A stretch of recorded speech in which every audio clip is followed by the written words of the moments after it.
kabarnya hari ini? Kakak harap kalian semua baik-baik saja. Nah, hari ini jumpa lagi dengan saya, Kakak Desta. Nah, adik-adik, pernah tidak adik-adik melihat nyamuk, belalang, lalat ikat dalam jumlah yang sangat banyak? Nah, pernah adik-adik lihat? Suatu hari, Tuhan mengutus Bapak Musa dan Bapak Harun untuk pergi bertemu dengan Raja Mesir, yaitu Firaun. Tuhan inginkan Firaun untuk membebaskan bangsa Israel yang ada di tanah Mesir, agar bangsa Israel boleh pergi menyembah kepada Tuhan dan beribadah kepada Tuhan. Nah, ketika mereka sampai di istana Firaun, mereka menyampaikan apa yang diperintahkan Tuhan kepadanya. Tetapi Firaun tetap saja tidak mendengarkan mereka. Nah, pada waktu itu Bapak Harun dan Bapak Musa memperlihatkan kuasa Tuhan, di mana Harun melemparkan tongkatnya ke lantai, lalu tongkatnya itu berubah menjadi ular. Tetapi Raja Firaun juga tidak mau kalah. Dia memanggil tukang-tukang sihirnya dan melakukan seperti yang dilakukan oleh Bapak Musa dan Bapak Harun, di mana tongkat penyihir itu berubah menjadi ular juga. Kemudian tongkat Bapak Harun memakan habis seluruh tongkat-tongkat penyihir, tetapi meskipun demikian, Raja Firaun tetap saja tidak mau membebaskan bangsa Israel keluar dari tanah Mesir. Akhirnya Bapak Musa dan Bapak Harun kembali kepada Tuhan dan menyampaikan kepada Tuhan bahwa Raja Firaun tidak mau mendengarkan mereka. Tuhan kemudian menyuruh mereka kembali untuk bertemu dengan Raja Firaun. Nah, setelah itu mereka pergi menghadap Raja Firaun di tepi Sungai Nil. Mereka menyampaikan kepada Raja Firaun agar mau membebaskan bangsa Israel dari tanah Mesir. Tetapi Raja Firaun bersikeras tidak mau membebaskan mereka. Karena Raja Firaun bersikeras tidak mau membebaskan bangsa Israel, akhirnya Tuhan mulai menghukum Raja Firaun dan bangsa Mesir. Tuhan kemudian memerintahkan Musa untuk memukul tongkatnya ke air yang ada di Sungai Nil, dan air Sungai Nil itu berubah menjadi darah. Akhirnya ikan dan semua binatang yang ada di dalam sungai itu menjadi mati. Airnya berbau busuk, dan Raja Mesir dan orang Mesir menjadi sangat menderita. Meskipun demikian, tetap saja Raja Mesir yaitu Firaun tidak mau membebaskan bangsa Israel keluar dari tanah Mesir. Kemudian Tuhan menghukum mereka lagi dengan katak yang sangat banyak. Raja Firaun dan orang Mesir menjadi sangat menderita karena katak yang sangat banyak sekali jumlahnya. Meskipun demikian, tetap saja Raja Firaun tidak mau membebaskan bangsa Israel keluar dari tanah Mesir. Nah, adik-adik, Tuhan menghukum mereka lagi dengan nyamuk yang jumlahnya sangat banyak. Orang Mesir dan Raja Firaun menjadi sangat menderita dengan nyamuk yang jumlahnya sangat banyak.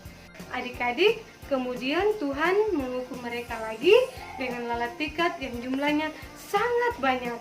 Nah, meskipun demikian, tetap saja Raja Firaun tidak mau membebaskan orang Israel keluar dari tanah Mesir. Selanjutnya, Tuhan menghukum mereka lagi dengan penyakit sampar pada ternak. Semua ternak-ternak yang ada di situ menjadi mati. Meskipun demikian, Raja Firaun tetap saja tidak mau membebaskan bangsa Israel keluar dari tanah Mesir.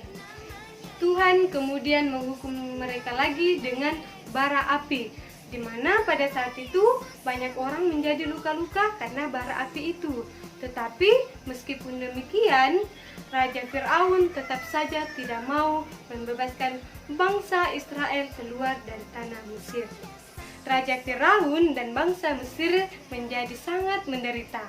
Meskipun demikian, tetap saja Raja Firaun tidak mau membebaskan bangsa Israel keluar dari tanah Mesir. Lalu Tuhan menghukum mereka lagi dengan menurunkan hujan es. Dan pada saat itu banyak pohon-pohon menjadi mati karena hujan es itu. Meskipun demikian, rupanya Raja Firaun tetap saja tidak mau membebaskan bangsa Israel keluar dari tanah Mesir.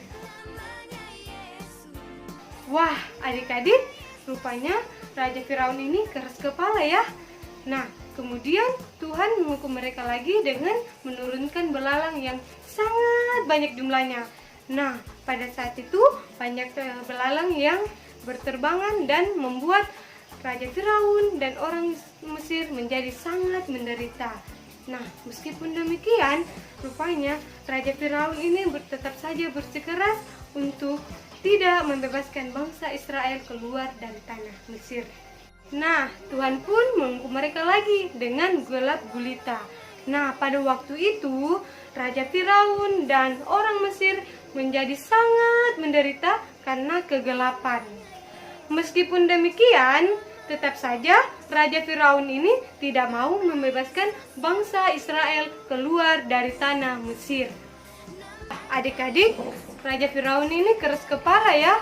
Meskipun dihukum berulang-ulang, tetapi ia tetap saja tidak mau mengikuti apa yang diperintahkan Tuhan kepadanya. Akhirnya Tuhan menghukum mereka lagi dengan kematian anak sulung. Semua anak sulung yang ada di tanah Mesir itu mati. Raja Firaun dan bangsa Mesir pun menjadi sangat sedih. Raja Firaun pun akhirnya menyerah dan membebaskan bangsa Israel keluar dari tanah Mesir. Nah, adik-adik, cerita kita ini ditulis dalam Alkitab, Keluaran 6 ayat 27 sampai Keluaran 10 ayat ke-29. Adik-adik, seperti Bapak Musa dan Bapak Harun mau melakukan apa yang diperintahkan Tuhan, mereka tidak takut karena mereka yakin Tuhan beserta dengan mereka. Adik-adik, saatnya kalian membaca Alkitab di rumah bersama dengan Mama dan Papa. Adik-adik, sebelum kita berpisah, mari kita berdoa. Tuhan Yesus yang baik, terima kasih, dan pada saat ini kami sangat bersyukur karena kami telah mendengarkan cerita firman-Mu. Tuhan Yesus, ajar kami seperti Bapak Musa dan Bapak Harun yang setia melakukan perintah-Mu. Tuhan Yesus yang baik, berkati kami semua, berkati keluarga kami. Dalam nama Tuhan Yesus kami berdoa. Amin. Tunaikan tugasmu, Tuhan besertamu. Sampai di sini dulu adik-adik. Sampai jumpa. Dadah.